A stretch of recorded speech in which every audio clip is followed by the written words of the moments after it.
안녕하세요. 최다은 변호사입니다. 자, 심신미약이라는 말 많이 들어보셨을 거예요. 술 먹고 범죄를 저질렀다. 이런 경우에 심신미약이 인정이 돼서 형이 감형이 됐다. 그런 뉴스를 볼 때마다 많은 분들이 분노를 금치 못하고 계시는데요. 제가 일반 분들이랑 만나서 식사를 하거나 이런 자리에서 형사전문 변호사예요 라는 말을 하면 많은 분들께서 심신미약 인정되는 거, 술 먹고 범죄 저지르면 처벌도 안 하고 이게 과연 법입니까? 이런 말을 많이 듣습니다. 자, 그런데 심신미약에 대해서 굉장히 잘못 알고 계시는 것 같아서 제가 설명을 드리려고 해요.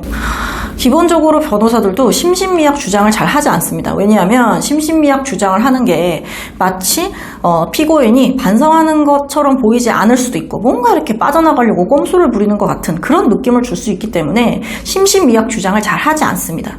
자, 심신미약 주장을 하는 경우에 재판부도 굉장히 인상을 찌푸리면서 심신미약 주장을 하는 거냐 이런 식으로 물어보기도 하고, 그러면 이제 변호인 입장에서 뜨끔하기도 하고, 약간 실무에서는 그렇게 되거든요. 그래서 기사에 나오는 것처럼 무슨 심신미약으로 다 풀려나겠군, 용서를 받을 수 있겠군, 자, 이런 경우는 거의 사실상 없습니다. 제가 실제로 진행했던 사건에 대해서 설명을 드릴게요.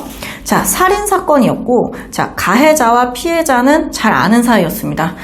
그런 사이에서, 자, 피해자는 가해자에게 지속적으로 살아있을 때 자살을 해라, 너는 왜 아직도 죽지 않느냐라는 폭언을 계속했고, 계속 고통스럽게 그런 시간을 계속 반복해서 갔던 거죠. 그런 상황에서 이 가해자는 멘탈이 매우 안 좋아져 있는 상황이고, 어렸을 때부터 환청이나 환시를 경험할 정도로 조현병 증상이 심했었어요. 그런데 피해자가 가해자에게 계속 또 그렇게 왜 사니?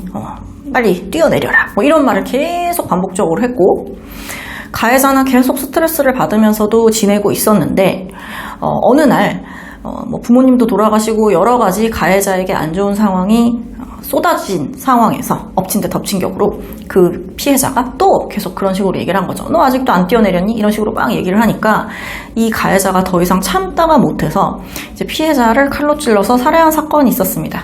자, 이 사건에서 아무리 봐도 그 가해자가 제정신은 아니었다는 거죠. 왜냐하면 살해했을 당시의 기억도 전혀 없고, 막 살해를 한 이후에 정신이 들자마자 본인이 직접 지나가는 사람을 붙잡고 119에 신고를 해달라. 자, 119에 신고를 해달라. 그리고 112 경찰에도 신고를 해달라는 소리를 했단 말이에요. 자, 당시 상황에 대해서 전혀 기억도 못하고, 본인이 스스로 도망을 가거나 하는 게 아니라 피해자를 안고 신고를 해달라고 하는 걸 보면 우리가 생각했을 때 아무래도 정신 상태가 평범하지는 않았겠다. 제정신으로 이런 범죄를 저지르진 않았겠다라는 생각이 들어서 저희가 항소심에서 선임을 해서 항소심에서 정신감정을 의뢰를 했습니다. 당연히 살인 사건이고 그 사람이 살해를 한 거는 명백한 사실이었기 때문에 수사 단계에서부터 피고인은 구속이 돼 있는 상태였어요. 그래서 공주치료감호소로 보내서 정신감정을 좀 해달라. 아무래도 당시에 정신적으로 문제가 있는 상황, 심신이 미약한 상황에서 범죄를 저질렀을 수 있기 때문에 이것에 대해서 감경을 좀 해달라고 요구를 했습니다.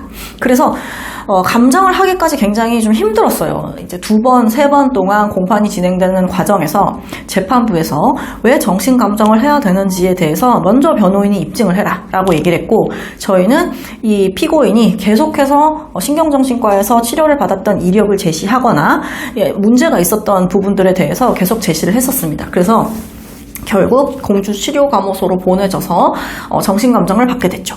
그 결과, 자, 이렇게 나왔습니다. 감정 주문사항에 관한 의견.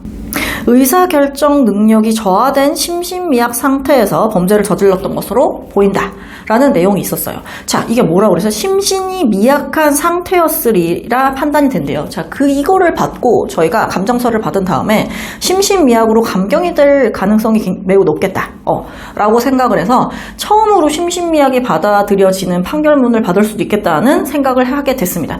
그럼에도 불구하고 법원에서 뭐라고 했냐면, 피고인의 심신미약 주장은 어느 모로 아무나 받아들일 수 없다. 자, 심신미약 감경이 인정되지 않고 항소심에서 정신감정 결과 심신미약인 상태에서 범죄를 저질렀을 것 같아요 라고 쓰여 있었음에도 불구하고 감경이 되지 않고 1심대로 그대로 확정이 된 사안입니다. 항소심에서 항소 기각 판결을 내렸던 사건이죠.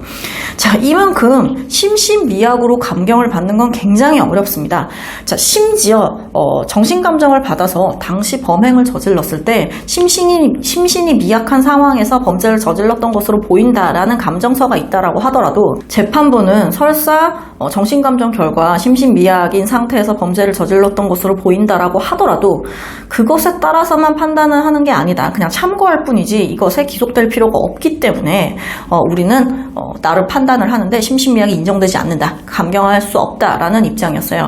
자, 이렇듯이 심지어 굉장히 정신병력이 심했던 사람도 심신미약 주장이 받아들여지지 않는데 우리가 일반인이 술을 먹고 범죄를 저질렀다거나 이렇다라고 해서 심신미약이 인정되지는 않는다는 것이죠. 심신미약이 이만큼 인정되기가 어렵다는 거예요. 그렇기 때문에 심신미약 주장을 함부로 해서도 안 되고 심신미약 주장을 한다고 하더라도 받아들여지기는 굉장히 어렵다. 그렇기 때문에 술 마시고 범죄 저지르면 무조건 심신미약이어서 처벌을 안 받는다더라, 선처를 받는다더라, 혹은 술 마셨다고 주장하면 별일 아닌 게 넘어간다더라 라는 식의 잘못된 정보는 거르시는 게 좋다는 점 말씀드립니다.